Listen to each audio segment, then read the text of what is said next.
ઈંધણની અછતના કારણે petrol pump પર લાંબી કતારો જોવા મળી રહી છે અને ભાવ વધારાની પણ ખૂબ ચર્ચા થઈ છે. તો પેટ્રોલ અને ડીઝલના ભાવ કેમ વધે છે એ ગ્રાફિક્સના માધ્યમથી આપણે સમજવાનો પ્રયાસ કરીશું કે ઈંધણના ભાવમાં વધારો કેમ થાય છે. તો વૈશ્વિક બજારમાં ક્રૂડ ઓઇલના ભાવ વધતા ભારતમાં ઈંધણ મોંઘું થઈ જાય છે. વૈશ્વિક બજારમાં જે ક્રૂડ ઓઇલના ભાવ હોય છે તેની અસર ભારતમાં ઈંધણના ભાવ વધારા માટે ખૂબ સક્ષમ છે અને પશ્ચિમ એશિયાના સંઘર્ષને કારણે ઈંધણના પુરવઠા અંગે ચિંતા વધતા જ આ ભાવ વધારો જોવા મળ્યો છે. આગળ અઠવાડિયામાં 2 વખત ભાવ વધારો થતા ઈંધણ ₹4 મોંઘું થઈ ગયું છે. એટલે કે એક અઠવાડિયામાં 2 વાર ભાવ વધારો થયો છે, જેના કારણે ભાવ વધ્યો છે.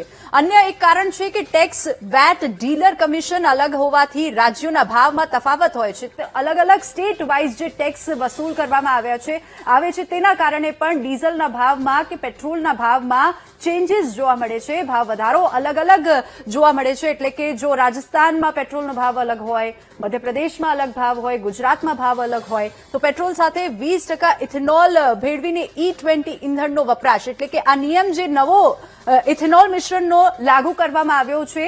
અગાઉનો આ નિયમ હતો કે 20% ઇથેનોલ પેટ્રોલમાં મિશ્રણ કરાતું હતું. હવે નવો નિયમ એ કહે છે કે પેટ્રોલમાં ઇથેનોલનું પ્રમાણ 30% કરી E30 ઈંધણનો ઉપયોગ થશે. એટલે કે જે પેટ્રોલ છે તેની અંદર 30% ઇથેનોલ મિક્સ કરવામાં આવશે.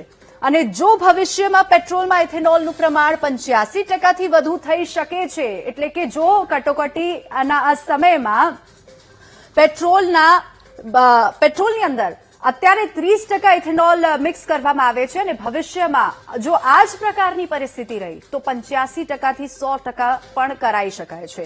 તમામ પેટ્રોલ પંપ પર ઈંધણનો પુરવઠો સામાન્ય અને સતત ચાલુ છે. IOCL એટલે કે ઇન્ડિયન ઓઇલ કોર્પોરેશન લિમિટેડ છે એ શું કહે છે કે તમામ પેટ્રોલ પંપ પર ઈંધણનો પુરવઠો સામાન્ય અને સતત ચાલુ છે. એ લોકોએ સોશિયલ મીડિયા પર આ જાહેરાત કરી છે કે તમામને અપીલ કરી છે કે ગભરાવાની જરૂર નથી અને તમામ પેટ્રોલ પંપ પર, તમામ આઉટલેટ્સ પર પૂરતી માત્રામાં ઈંધણ ઉપલબ્ધ છે. ઈંધણની ખરીદી પર કોઈ માત્રા અથવા કિંમતની મર્યાદા નથી.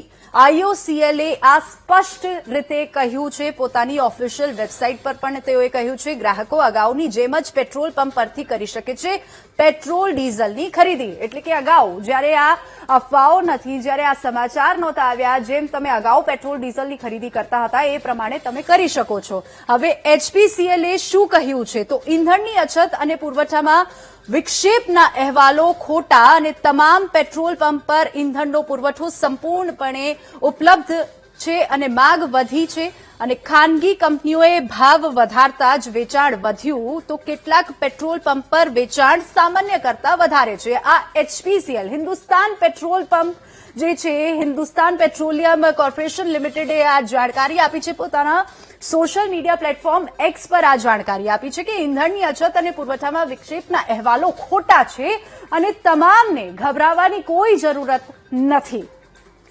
તો ઈંધણની અછત કે ખોટી અફરાતફરી જે છે તેમાં IOCL, HOCL આ તમામે આ સ્પષ્ટ કહ્યું છે કે કોઈને પણ ગભરાવાની જરૂર નથી. કારણ કે તમામ જે આઉટલેટ્સ છે ઇન્ડિયન ઓઇલના કે HPના તમામ પેટ્રોલ પંપ પર હવે જે જથ્થો છે ઈંધણનો એ પૂરતી માત્રામાં ઉપલબ્ધ છે. હવે અન્ય સમાચાર પર નજર